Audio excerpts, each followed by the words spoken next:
Jared Isaacman was here, and we talked about his ambitious plans to send U.S. astronauts to the moon. Listen what he said in December. 2028, United States astronauts back on the moon. Is that aspirational or a guarantee? Oh, I'm looking to pull those timelines in. You know, the president says we got to return American astronauts by 2028, but we're just months away from sending American astronauts around the moon for the first time in more than a half a century. We're going to do everything we can to pull in those timelines. Your host was onto something aspirational, because it was an aspiration, but it's not going to be realized. NASA announced that today. Here's part of what the administrator said about what is going to happen instead. We're gonna rightfully put our energy towards Artemis 2. There's a lot to learn from that. Believe it or not, the experiences of that crew, what they learn, what they may find, could inform the crew we select for Artemis 3. So we're going to focus on Artemis 2. We're going to get that crew back safely. We're going to learn from it, and then we're going to move on to Artemis 3. Artemis 2 is a low Earth orbit around the Earth to test some things out before sending them to go around the moon in orbit, come back, before going there to land. My only point about all this is you can be gung-ho and you can have Trump time, but there are realities and there are safety checks, and you don't want to foul this up.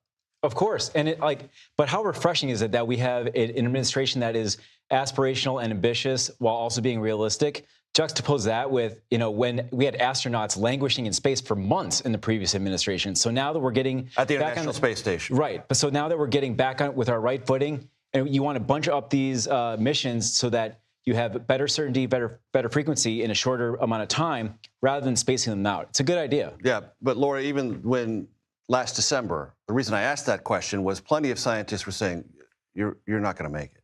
It's not ready. No, and what is very interesting to me, and I don't understand, I worked on the commercialization of space in the Obama administration, and I don't know why they're using more than 20-year-old technology on the Artemis when DOGE efficiency, for example, right? Where's that come into play?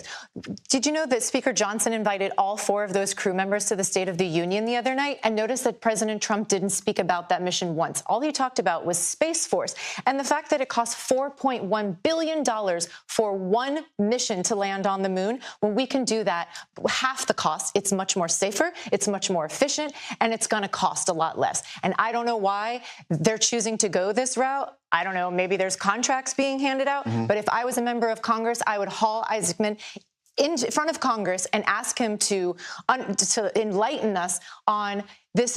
He's managing this program. Why is there all these delays? Why is it costing so much? And why are you choosing to use horse and buggy type technology when we're in the steam engine era here? I'm going to give it doesn't make sense. 30 seconds to respond to that. It's space, getting back to the moon. It's worth getting it right.